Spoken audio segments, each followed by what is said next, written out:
হাদিকে নিয়ে বলা বার্তা এবার যেন নির্ভুলভাবে কাটায় কাটায় হয়ে গেল। পিনাকি ভট্টাচার্য যেমনটা মন্তব্য করেছেন তেমনটাই হয়ে গেল। হাদির সঙ্গে জড়িত সকল ব্যক্তিকেই গ্রেপ্তার করা হবে, এমনকি হাদিকে যারা খুন করেছেন নির্ভেজাল ভাবে তাদেরকে খোঁজা দরকার, এমন মন্তব্য প্রকাশ করেছেন পিনাকি ভট্টাচার্য। এমনকি তিনি এমনটাও মন্তব্য প্রকাশ করেছেন নিষিদ্ধ আওয়ামী লীগ থেকে ফুল সাপোর্ট দেওয়া হচ্ছে এদেরকে। শুটার ফয়সাল দাউদের নেক্সট টার্গেটকে অনেকে ইতিমধ্যে দ্বিধাদ্বন্দ্বে পড়ে গিয়েছেন, অনেকেই বাজে মন্তব্য করা শুরু করেছেন। অনেকেই মন্তব্য করেছেন ফয়সাল দাউদের নেক্সট টার্গেট উপদেষ্টারা, এমনকি প্রত্যেকটা উপদেষ্টাকেই পদ থেকে নামানোর জন্য এমন সকল কলকব্জে নড়াচ্ছেন নিষিদ্ধ আওয়ামী লীগ।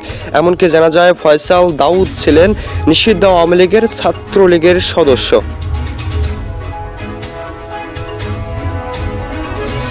তবে ভালোভাবে তদন্ত করে জানা যায় ফয়সাল ছিলেন নিষিদ্ধ আওয়ামী লীগের একমাত্র সাধারণ সংগঠক। অনেকেই মন্তব্য করেছেন ঠিক এমনটাই, নিষিদ্ধ আওয়ামী লীগের চক্রান্তে এমন সকল অপকর্মের সঙ্গে জড়াচ্ছেন ফয়সালের সঙ্গে জড়িত সকল ব্যক্তিকে গ্রেপ্তার করা হচ্ছে, এমনকি এরা কোনো সাধারণ শুটার নয়, এমন মন্তব্য করেছেন পিনাকি ভট্টাচার্য।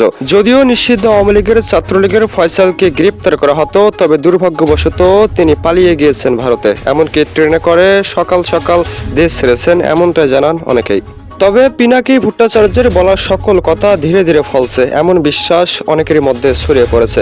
অনেকেই মন্তব্য করেছেন প্রত্যেকটা উপদেষ্টার জীবনে নেমে আসছে কালো ছায়া, এমনকি নিষিদ্ধ আওয়ামী লীগ দিল্লি থেকে যে কলকব্জে নড়াচ্ছেন তাতে মোটেও রেহাই পাবে না বাংলার উপদেষ্টারা, তাই সজাগ থাকতে বলেছেন পিনাকি ভট্টাচার্য। অন্যদিকে পালিয়ে গিয়েছেন দেশ থেকে, গ্রেপ্তার না হলে দেশে চলবে আন্দোলন, এমন মন্তব্য প্রকাশ করেছেন উপদেষ্টারা। তাদের মন্তব্য ছিল যেখানে থাক ফয়সাল দাউদকে গ্রেপ্তার করতে হবে, এমনকি জনমুখে তার বিচার নিশ্চিত করতে হবে, নয়তো দেশে চলা আন্দোলন কখনোই তারা থামাবেন না। তবে এ বিষয়ে প্রধান উপদেষ্টা এখনো কিছুই বলেননি। মন্তব্য করেছেন অতি শীঘ্রই গ্রেপ্তার করা হবে ফয়সাল দাউদকে, যেখানে থাক গ্রেপ্তার করে বিচার নিশ্চিত করা হবে।